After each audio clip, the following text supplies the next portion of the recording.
Hello students, welcome all of you in this video. हमारा आज का टॉपिक है ninth class social science geography का चैप्टर 6 पॉपुलेशन।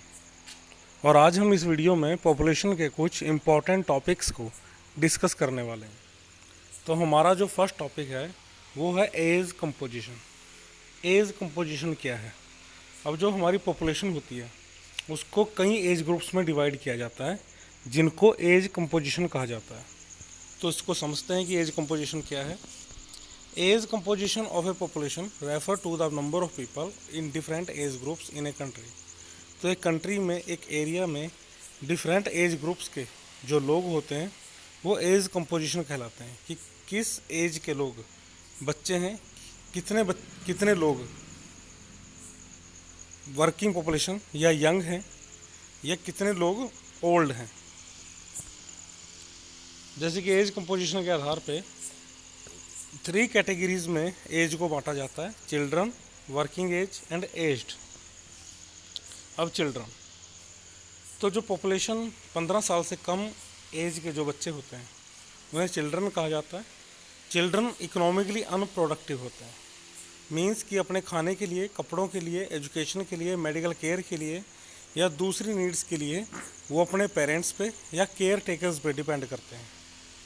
तो वो दूसरों पे डिपेंड करते हैं अपनी डिफरेंट नीड्स के लिए, economically. Working age, working age में वो लोग आते हैं जिनकी आयु 15 साल से ऊपर और 59 साल यानी 59 ईयर से कम है। इन्हें वर्किंग पॉपुलेशन इसलिए कहा जाता है क्योंकि ये जॉब करते हैं, इकोनॉमिकली प्रोडक्टिव होते हैं, ये काम करते हैं, जीविका चलाते हैं और परिवार का पालन पोषण करते हैं। They comprise the working population and are therefore very important for the economy of a country। तो ये अपने घर की इकोनॉमी के साथ साथ कंट्री की इकोनॉमी के लिए भी इम्पोर्टेंट होते हैं। नेक्स्ट है एज्ड। एज्ड पीपल कौन होते हैं? जब ह्यूमन बीइंग 59 ईयर की एज क्रॉस करके ऊपर की एज में चला जाता है तो ऊपर की एज के सभी लोगों को एज्ड माना जाता है। ये इकोनॉमिकली प्रोडक्टिव हो भी सकते हैं और नहीं भी हो सकते, रिटायर भी हो सकते हैं। However, they are not actively hired like working age people। लेकिन इनको एक्टिवली हायर नहीं किया जाता, यानी कि कहीं पर इनको जॉब के लिए नहीं लगाया जाता। इनकी एज ज़्यादा होने के कारण इनको रिटायरमेंट दे दी जाती है। और चिल्ड्रंस की तरह ही एज्ड भी वर्किंग पॉपुलेशन पे डिपेंड होते हैं। यानी कि यहाँ पर 2 चीज़ें हैं कि एक वर्किंग पॉपुलेशन के लोग हैं जिनकी संख्या एक पॉपुलेशन में सबसे ज़्यादा होती है, 15 साल से 59 साल के लोग, और जो चिल्ड्रन हैं 0 से 15 साल तक, और एज्ड जो 59 ईयर से अबोव के हैं, वो डिपेंडेंट पॉपुलेशन होती है। और ये डिपेंडेंट पॉपुलेशन वर्किंग पॉपुलेशन पे डिपेंड करती है। तो थोड़ा हम फिर से इसको रिवाइज करते हैं। Children below 15 years, unproductive, dependent on others. Working age 15 years to 59 years, productive and reproductive, important for the economy. Aged above 59 years, usually retired, not hired like working age, dependent on others। अब हमारा next topic है sex ratio. इसे gender ratio भी कहा जाता है। अब ये क्या है? Sex ratio is defined as the number of females per 1000 males in the population. तो सेक्स रेशियो क्या है कि जहाँ पर 1000 मेल रहते हैं वहाँ पर फीमेल्स की संख्या कितनी है। तो भारत में अब इसका बहुत ही बुरा हाल है। भारत में कुछ राज्यों को छोड़ के बाकी सभी राज्यों में, और भारत की जो एवरेज सेक्स रेशियो है वो उसमें फीमेल्स की संख्या मेल से कम है। अब why is the sex ratio in India unfavourable to females. अब फीमेल्स के प्रति सेक्स रेशियो अनफेवरेबल है, फीमेल्स कम है, मेल ज़्यादा है। ये क्यों है? फर्स्ट पॉइंट है sex ratio in India is unfavourable to female because in many part of India people prefer male children. तो देखो भी, सभी को लड़का ही चाहिए होता है, मेल चिल्ड्रन को प्रेफर करते हैं। This has resulted in criminal practice like aborting female foetuses, यानी कि कन्या भ्रूण हत्या जिसे हम कहते हैं, कि लड़कियों को उनके माँ के गर्भ में ही जन्म से पूर्व मार दिया जाता है। तो ये क्रिमिनल प्रैक्टिस होती है जिससे लड़कियाँ पैदा ही कम होती हैं। It has also resulted in people caring more and for male children than female children which may lead to the neglect of the healthcare needs of the latter। तो इसमें लड़कों की ज़्यादा केयर की जाती है फैमिलीज़ में, लड़कियों को उतने जो हेल्थ की तरफ ध्यान नहीं दिया जाता, उनको उतना जो है कैलोरीज एज ए फूड नहीं दी जाती, तो इससे भी उनकी हेल्थ पे नेगेटिव असर पड़ता है। अब नेक्स्ट टॉपिक है लिटरेसी रेट। लिटरेसी एजुकेशन से रिलेटेड होता है। वैसे लिटरेट पर्सन उसको कहा जाता है जो लिखना और पढ़ना जाने, पढ़ा लिखा होना। फिर भी लिटरेसी रेट बहुत ही बुरी कंडीशन में है इंडिया की अगर हम देखें तो साइंटिफिकली अगर हम देखें तो literacy rate is the percentage of the total population is that is literate, that is those who are over the age of 7 and can read write and understand at least one language. तो literacy rate में उन लोगों को कहा जाता है कितने लोग पढ़े लिखे हैं, यानी कि 7 ईयर से ऊपर के वो लोग जो किसी भी एक लैंग्वेज को लिखना और पढ़ना जानते हैं, उन्हें लिटरेट कहा जाता है, चाहे वो स्कूल गए हों या ना गए हों। स्कूल जाना कोई इम्पोर्टेंट नहीं है इसमें। अब व्हाट कैन यू से अबाउट इंडियाज़ लिटरेसी रेट। अब इंडिया के लिटरेसी रेट को देखें तो 2011 में जो सेंसस हुई थी, जो जनगणना हुई थी, लोगों को गिना गया था, उसमें इंडिया का लिटरेसी रेट 73% था, यानी कि 100 में से 73 लोग ही पढ़े लिखे हैं इंडिया में।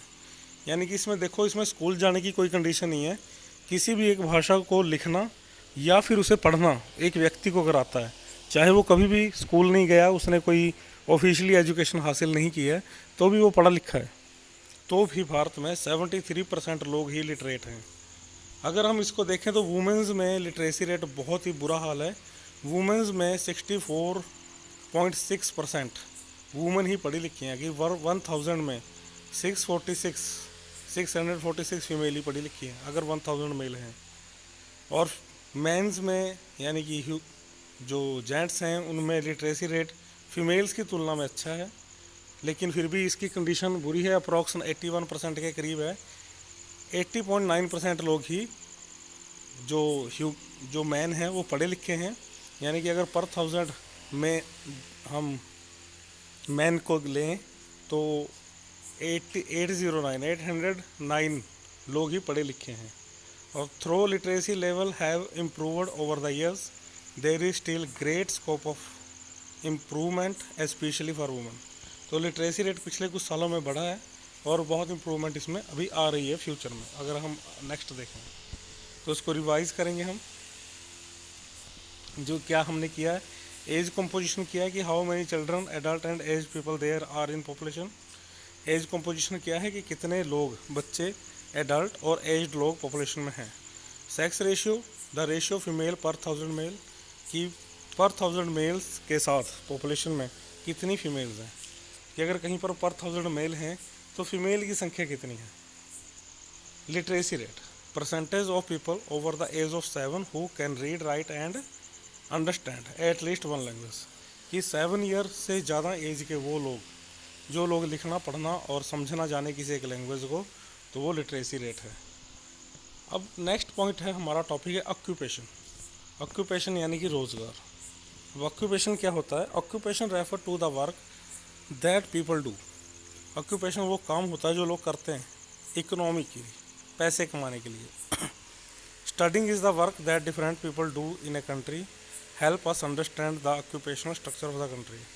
अब ऑक्यूपेशनल स्ट्रक्चर को समझने के लिए डिफरेंट जो लोग हैं वो एक कंट्री की स्टडी करते हैं, यानी कि देखते हैं ऑक्यूपेशनल स्ट्रक्चर को, वो डिस्क्राइब करते हैं। अब इसको हम समझते हैं ऑक्यूपेशनल स्ट्रक्चर क्या है। Occupational structure is the distribution of the population based on different type of occupation. The different occupations can be grouped under primary, secondary and territory activities as shown below. अब देखो कि occupational structure क्या है, कि जो population है उसको different activities के आधार पर बांट लिया जाता है कि लोग क्या करते हैं। तो जो भी अपना जीविका चलाने के लिए, अपनी लिविंग चलाने के लिए जो लोग काम करते हैं, उसको 3 कैटेगरी में बांटा जाता है, primary sector, secondary sector and territory sector. अब ये क्या है? First of all primary sector. These activities make direct use of natural resource, example agriculture, animal husbandry, fishing and mining। Primary sector में वो एक्टिविटीज़ आ जाती हैं जहाँ पर हम नेचुरल रिसोर्स को डायरेक्टली यूज़ करते हैं, जैसे खेती करना, पशु पालना, मछलियाँ पालना या माइनिंग, मिनरल निकालना।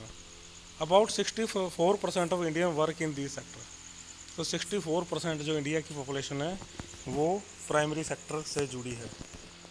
Secondary sector, these activity involve the secondary process of raw materials, example manufacturing, building and construction work. तो सेकेंडरी सेक्टर में वो एक्टिविटीज़ आ जाती हैं जिसमें रॉ मटेरियल को यूज़ करके उसे प्रोसेस करके कोई नई चीज़ बनाई जाए। जैसे मैन्युफैक्चरिंग जो इंडस्ट्रीज़ में काम होता है, फैक्ट्रीज़ में, बिल्डिंग बनाना या कोई भी कंस्ट्रक्शन का काम करना जो है इसमें आ जाता है। अब इसको हम दो को समझेंगे कि जैसे कि हम गन्ने का एग्जांपल लेते हैं। गन्ने की खेती करना, ईख उगाना प्राइमरी सेक्टर है, या कॉटन को उगाना प्राइमरी सेक्टर है क्योंकि वो खेती में आ गए, या माइनिंग के अंदर आयरन को माइन से निकालना प्राइमरी सेक्टर है, या पेट्रोलियम को ज़मीन से निकालना प्राइमरी सेक्टर है। अब यहाँ पर हम सेकेंडरी सेक्टर में जब आते हैं, अब हमने गन्ने का एग्जांपल लिया था, गन्ने की खेती की गई प्राइमरी सेक्टर में। अब गन्ने की जब चीनी बनाई जाती है तो वो सेकेंडरी सेक्टर में आ जाता है। ऐसे ही कॉटन का जब कपड़ा बनाया जाता है तो वो भी सेकेंडरी सेक्टर में ही होता है। ऐसे ही आयरन से जो प्रोडक्ट बनाए जाते हैं, आयरन के गार्डर्स बनाए जाते हैं, मशीनें बनाई जाती हैं आयरन की, या जो पेट्रोलियम है उसको रिफाइनरी में प्योरीफाई करके उससे डीजल पेट्रोल अलग निकाला जाता है, तो वो सेकेंडरी एक्टिविटी कहलाती है। और इंडिया की सिर्फ 13% पॉपुलेशन ही इस सेक्टर से जुड़ी है।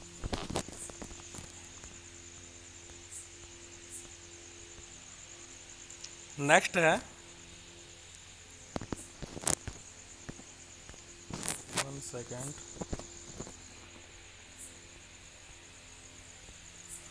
नेक्स्ट है टेरिटरी सेक्टर। अब टेरिटरी सेक्टर क्या है? These activity involve providing service, example transport, communication, banking and administration. अब जहाँ पर बाज़ार में किसी प्रोडक्ट को बेचा जाता है, प्रोडक्ट को, गुड्स को या सर्विस को, तो उसे टेरिटरी सेक्टर कहा जाता है। जहाँ पर सर्विस दी जाती है, जैसे ट्रांसपोर्ट है, रेलवे ट्रांसपोर्ट, एयर ट्रांसपोर्ट या रोड ट्रांसपोर्ट इसमें आ गया। कम्युनिकेशन, जो भी संचार व्यवस्था है, net, internet, mobile technology, bank हैं, स्कूल हैं, एडमिनिस्ट्रेशन है, हॉस्पिटल्स हैं, ये सब टेरिटरी सेक्टर में आ जाते हैं। अब जैसे कि मैंने आपको बताया, गन्ने को जब उगाया गया तो वो प्राइमरी सेक्टर है। जब इंडस्ट्री में उसको प्रोसेस करके उसकी चीनी बनाएगी तो वो सेकेंडरी सेक्टर है। अब उस चीनी को जब बाज़ार में बेचा गया तो वो टेरिटरी सेक्टर आ गया।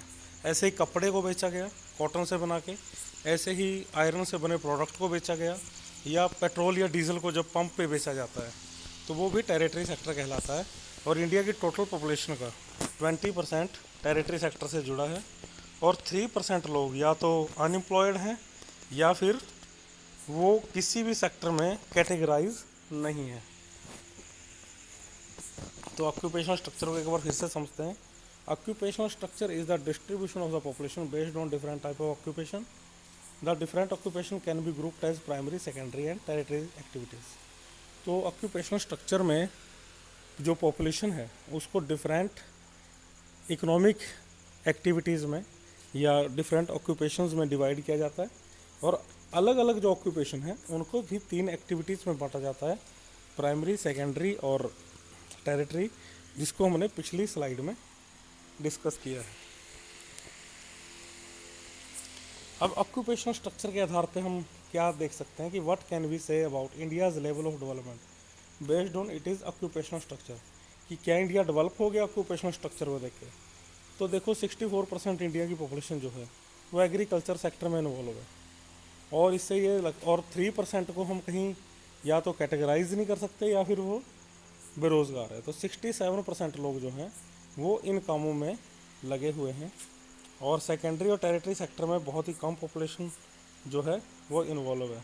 और इससे ये पता चलता है कि इंडिया जो है उसकी आधी से कम पॉपुलेशन सेकेंडरी और टेरिटरी सेक्टर में काम करती है। इसका मतलब ये है कि जो इंडिया है वो अभी भी डेवलपिंग नेशन ही है।